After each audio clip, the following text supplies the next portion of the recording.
Next presenter here, will be stand up here in a second, is Todd Palmer. He's working on a project that's very dear to my heart because I like bubbles. And when the weather is good around here, you will frequently find me on the quad with my bubble mix, blowing bubbles, as well as in faculty meetings and any place else where I tend to get bored. So Todd picked up on that, and he is put together a microprocessor controlled bubble machine. So the other thing that they learned is you take care of your boss.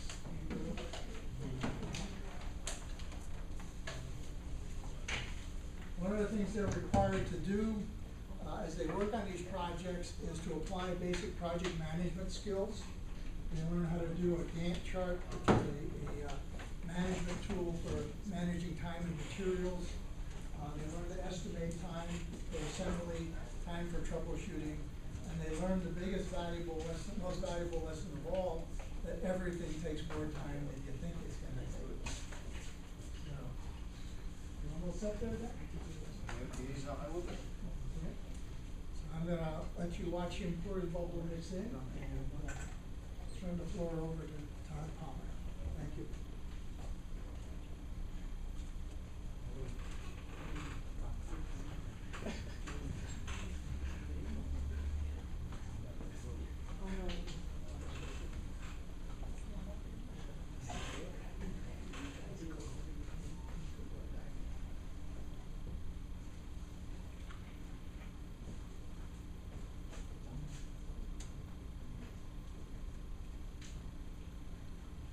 Alright, as you said, my name is Todd Palmer. I did a microprocess controlled bubble machine for my senior project.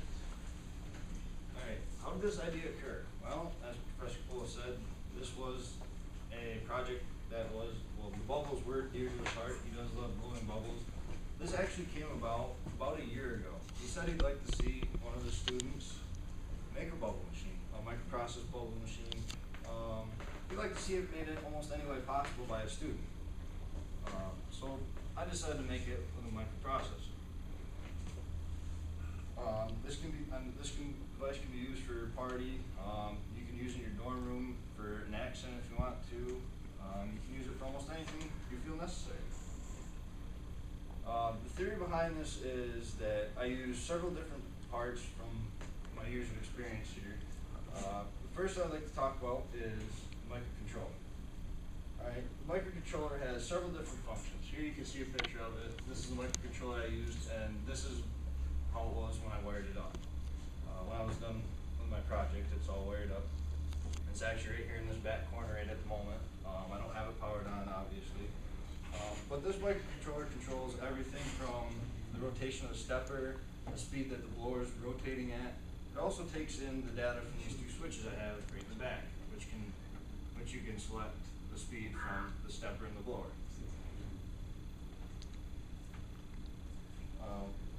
But to understand this project more, you have to know more about, this is the circuit of the board. To understand the project more, you have to understand what pulse width modulation is. Basically, pulse width modulation, in order to understand pulse width modulation, actually, you have to understand what duty cycle is.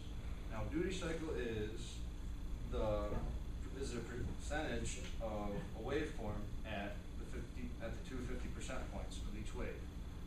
That is a percentage that tells you like how well your motor or whatever you're using is going to work. It tells you, and also you can go on and use the duty cycle and tell efficiency with it. Now, pulse width modulation, it basically just changes the pulse width or the duty cycle. So I mean, you can go from like a 25% duty cycle to a 50 to a 75. And each time, the motor increases in speed, or you can decrease in speed going the other way. It just depends on how you'd like to use your microcontroller or the pulse width modulation and the stepper. And right now, pulse width modulation is used quite a bit. One of the main things I know pulse width modulation is used is in microwaves to rotate your the turntable inside the microwave if it has a turntable. But what produces the pulse width modulation? This is a circuit for the pulse width modulation in a register called PCA. PCA is a programmable counter array, which is within the microcontroller. Now, most microcontrollers nowadays have built-in PCAs, well, in this case it's a PCA, or it's got an embedded circuitry for pulse width modulation. That way, you don't have to worry about external circuitry and or program the micro to create a pulse width modulated signal. This also frees up plenty of time within the microcontroller to do other things. For example, like if you need to monitor, like I'm monitoring these two switches in the back here, it gives it time to do that. It also gives it plenty of time to do any other thing that I might have it do in here. Like I wanted, somewhere later on, I plan on adding an LCD and some lights to go with it, turn them on and off, anything. Basically anything else I wanted to do, it can do that because it has the pulse width modulation in it, and that's one thing I don't really have to worry about. I just set the required registers here, which would be the Econ M, which is enable competitor, which is on the far left, and then the pulse width modulation, which is second from the right on the bottom. Now what happens with this though is that the CCAP here at the top, that is a what we like to call an auto reload register. And basically, you set the value you want for it to begin with, and then each time it rolls over, it resets the CCAP and low with that count. And then that count is compared against this counter low here, the C up. And when those two are equal, the port pin, which is, in this case would be the CEX Ed, either goes to a 1, which is a high, or a 0, which is a low. Now, the N in all these, that stands for whatever module you decide to use for it. There are 4 different modules that I could have used. For this one, I chose 1 because if I use the higher portion of port 1, which would be port pins 4 through 7, I could use the lower half as an input or an output, or basically whatever I want it to use as later on in the project, if I have anything I want to add. Alright, and then with the PCA, there is also a counter that is with it. It is a counter designated just for the PCA, which keeps the timing for the pulse width modulation. Now I can select that timing through a register, a different register, and I can select it between several different frequencies. I can have it at a 12th of the clock frequency or a 6th of the clock frequency.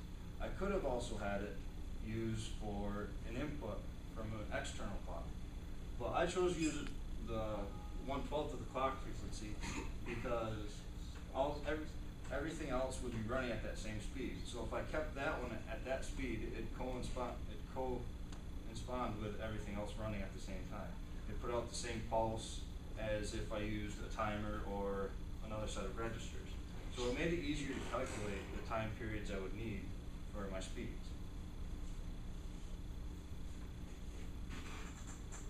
Next, we have timer 2 interrupt. Now, this was another way of doing pulse width modulation, and it also has the auto reload option. Now, interrupt is basically what you would think it is. Your program is doing one thing. When something else happens, it'll stop the program, go up and do that, and it'll return to where it left off and continue on. Now, I chose timer 2 because of the auto reload option. It gave me an option. It gave me the auto reload option of 16 bits, which is basically 16 a count of up to 255. It gave me.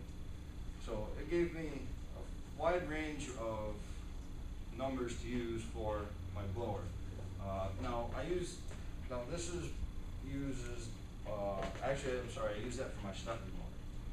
Now, that gives me the timing I need to rotate the stepper. With this, it made it easier because if I had used pulse width modulation, I would have been using the PCA once again. But with that, I would have found a problem in the timing where if I used one module, it would be one timing, another module would be another timing, and I would have to change my timer to a different setting, a different frequency setting. That way, I could operate both. Now, I ran into that, and that to me was going to be a bunch of problems. And with this, with an interrupt, you can also do other things that are necessary. You can do, like in my case, I can do pulse width modulation. When I add an LCD, I can write to the LCD. I can almost do it infinitely many things with an interrupt, and same thing without an interrupt. Next we have the external circuitry. As you can see here, this is all the circuitry, the microcontrollers on your far left, the external circuitry, which includes the SAA 1027 that Omar was talking about. And it also includes a TIP30C, which is a transistor which helps me with the pulse width modulation to the blower so I can control the speeds. This is that's the external circuitry once again. You can see all the wires connected to it. Actually, in this photo, I do not have the stepper motor connected at that time because I was getting my blower ready, working, finding out what was wrong with that at the moment. So this is my stepper motor. This is the actual first circuit I built back in February. I had built this because I didn't know whether this stepper motor was going to be the best stepper motor I could use, if it would even do what I wanted it to do. Now, the pulse generator is basically a pulse width modulating generator, or a PWM. That gave me the option to control the speed of it because it needed pulses in so that it could rotate the stepper in the correct order. Now, we go on, and now I control it with my micro because I also wanted to test and make sure I got everything out of the microcontroller correct and that it was working properly with that. Because if I needed more circuitry, then it would be better to add it then instead of later where it might cause problems with something else. So next we have the sample code I use. Basically, you see, you begin with, you want to start your program at 0. So I mean, everything will start at 0 and then it'll flow down from there. Now the long jump main, that basically tells me I'm going to start my program down farther, because in between that long jump and the start at 53 hex, which is 83 in decimal, that in between there is what we like to call an interrupt table, or interrupt vectors. There are quite a few interrupts. I want to say about 8 of them. I don't know off the top of my head exactly how many. I want to say about 8. And each interrupt is assigned a location in memory. Now this 2B hex, that's a location in memory for the timer 2. Each number in hexadecimal corresponds to a different number in binary. And there are ways to calculate it and figure that out. But basically all I did was take, in main, I took the ports, made them into my output and input ports so I can select what I want the speed to be rotating at. And then I enabled my interrupts and the move IE. And then I set my 2 timers, my 2 registers for my timer 2, which are TL2 and TH2. And then basically all I did was I started the timer and I sat in a small jump $sign, which is stay here basically. Basically it doesn't do anything else, it just sits there and runs. And it waits for the timer flag to go high, it runs my interrupt and makes the pulses I need. And that's all I really needed to do. If I really wanted to, I could have just left it and not used an interrupt at all. But seeing as I would have liked to use an interrupt in my actual final program, I figured, get it done here, make sure it works here. That way I can go on, I don't have to worry about it not working later on. And I have basically my final circuitry and program for my stepper motor. Now next we have the initial circuit for the blower. Now we have the transistor here, which is Q1 on your screen up here on the left-hand side. That's the TIP30C I was talking about earlier. That's the transistor that helps me make the actual pulse width modulating work for the blower.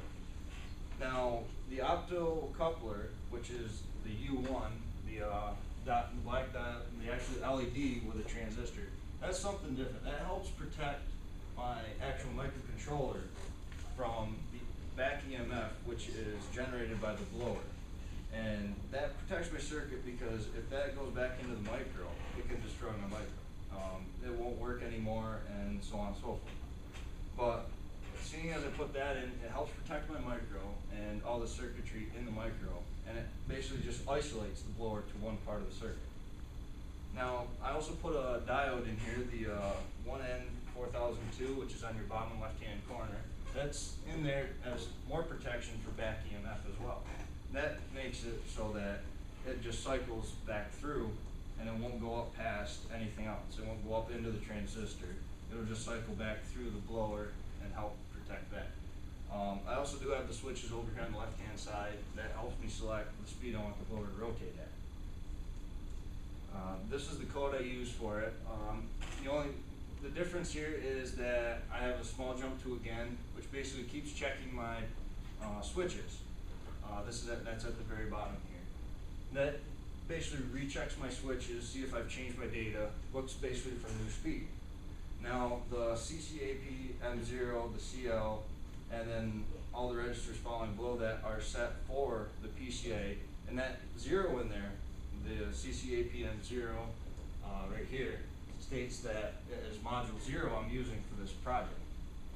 Because there are the 4 different modules I could use, I could have chosen 0 through 3, 0 through 3, if I wanted to.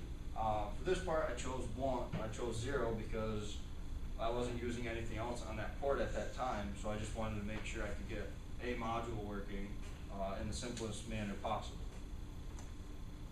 Next we have my final schematic. That's everything that is inside this board right now, or inside this box.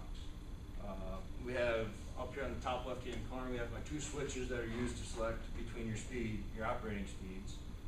You do see an LCD here on the bottom right, bottom right corner. I did plan on adding one. I just didn't get enough time to put that in yet. I have an LCD all picked out, ready to go. I just don't have a program written for it yet. I do want to add that, and I do want to add a string of LEDs or some kind of a light. That way it can be illuminated inside and illuminate the room or the surrounding area around it. You also see on the top left-hand corner the SAA 1027, which is a stepper motor driver chip. And then you see the same circuit again on the bottom left corner for the pulse width modulation to the blower. Now, I did put a link in for my final program because it was too long to put in. Now, Kyle is a program we use to compile it and program it to the microcontroller. Now, here you see we start off at 0. We initialize it, and the include file at the top tells the microcontroller I'm using all the registers that are built into it. It was designed by Kyle, and it was provided with the software. It is a free software that the college can use. It's basically just a free software that has all the registers and everything else in it, so I can use it. Now if I come down here farther, you can see the rest of the interrupts. Basically green text means it's a comment and it's not recognized by the compiler. So it actually doesn't get stored in the micro. The only parts you see are the black, I don't know if you can see it, but the ORG2B text is in purple. That's a location in memory it tells it to, or it's a number. So here you can see that I have my interrupt for my stepper motor pulse. And if I continue down here farther, we start my main program. Now the only difference in this main program is, if I continue down here, is right here from this check down, is I have what we call compare statements. Basically, I look at these, I get data from the switches, I look at them, compare them to one value. If they're equal, then it'll run everything from there down. Now, the LCall stepper high and LCall blower high, that tells me what speed the blower and the stepper are going to run at. That doesn't matter. Those are right now just set values that I have stored in the micro, and I can change those later on. And if I actually mass produce this, gave the code off to somebody else, I could tell them what I use for a compiler and where to go and change them as well. That way, if they want to change the rate of speed they rotate at, or if they want to change any other aspect of it, they can. And down here farther, you can see that I have those 2 statements as well. So that way, somebody can change them, and it would be almost self-explanatory after they get through reading the basically a description of how the compiler would work and go on from there. And now we have back to the PowerPoint. Now we have the actual design and construction of this. Now, as Capola talked earlier, we did have to design Gantt charts. We also had to do dimensional drawings. That way, he could give us the amount of aluminum or whatever supplies we needed at that time. Now, and also we had to include a parts list. because if we did mass produce this or something, we'd wanna know how much each piece or each set would cost. So, right now we'll talk about the Gantt chart. This is a timeline from the actual first week of school up until this date. It's actually right from top to bottom. For the most part, it is in order. As you can see right now, all the red means I've completed that up to this date. Now the yellow, which is the final report at the very bottom, you can see I was supposed to start that somewhere in the middle of April. As far, but right now, as you can tell, I am behind on that because of the project being, things not working when you expect them to, and it's supposed to take more time than what we actually plan on having to do with it. So right now, I am behind on the final report, which obviously I still need to work on. Then we go into the dimensional drawings. We had to do these because we needed to know how long, how wide, how tall, and everything else we needed so that the aluminum could be used and gotten, or even to make sure we had enough for it. Now this is just a basic drawing of how I wanted everything laid out from the side view. Because I figured from the side view I could tell how long I wanted, because from wide I could almost go any dimension wide because I just needed to fit a small circuit board in there. And so that was really the biggest part I was worried about, was just front to back, was how wide I needed it. I didn't really worry about how tall either for the aluminum, because I planned on using plexiglass. That way, when I do add the lights to it, or the LEDs, they can shine through. This is the whole box together. That way I know what dimensions I would need for the aluminum and for the plexiglass. Because I didn't need to just know the plexiglass or just the aluminum. I needed to know both together. That way I could go off to a store and buy my plexiglass. Next, my parts list. This was the most expensive part of the project. Most of this stuff we didn't have here, so I had to go out and actually buy it. So I mean, most of it I got offline from DigiKey and FutureLec, which I had bought. And then I had to go buy the plexiglass and the bubbles as well. And that's all I have for your presentation. Let me show you a demonstration. You can see right now that we have a slow speed for the wands and then the blower. With this, I wanted it to blow a minimal amount of bubbles. That way,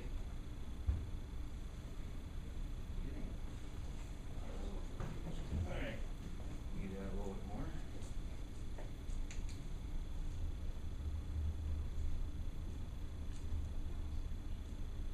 There we go. Alright. So basically I wanted this to be the least amount of bubbles and possibly the biggest amount of bubbles. As you can see, I mean, I still have a little bit of tweaking, as we could say, to basically the speed of the blowers and the motors. So now, I mean, I can change each thing individually, so I can have the wands rotate faster. And I mean, we can still have them go faster yet. But that doesn't help being on the lowest setting because you don't get as many bubbles out. Now I can also have it rotate on the slowest, and then have the blower go faster, so it blows out smaller bubbles at a little bit of a higher rate. And then we can even change the speed up to a higher speed, and then I mean even a higher yet. And then you can do the same thing with the blower. I mean, you can have it blow out plenty of little bubbles. So I mean, really it just depends on what you want to have it set to. Are there any questions or comments? Yeah, I have a question. Go ahead. I was interested in the code that you said. Which language is that? Which code? The code that you wrote for. The last one? Yeah. Oh, all the code was done in assembly language. That's the basic bare bones of any microprocessor. That's the most basic level, and then from there you can go into like your C. There's another one that Mr. Lawless teaches, which is Fortran. And I mean, there's all kinds, like you have Java and stuff like that. But this was done in assembly language. Yes. Would you use this for an accent in your dorm? Yes, I would actually. I would actually use this as an accent in my door, thank you. You said you would use a LCD. I'm curious as to what exactly are you going to display for the LCD? With the LCD, I can display the speed of the motor, the speed of the blower, the speed of the stepper motor, and I mean, I can display almost anything I wanted to, or anything the user wanted to, as long as they know how to program it. What is the maximum speed of? The maximum speed of either of the two, the maximum speed would be 255 in decimal. As far as an actual kilometers per second or meters per second or something, I don't know that. Yeah, I'm gonna cut off questions because we're already starting to run a little late. We're gonna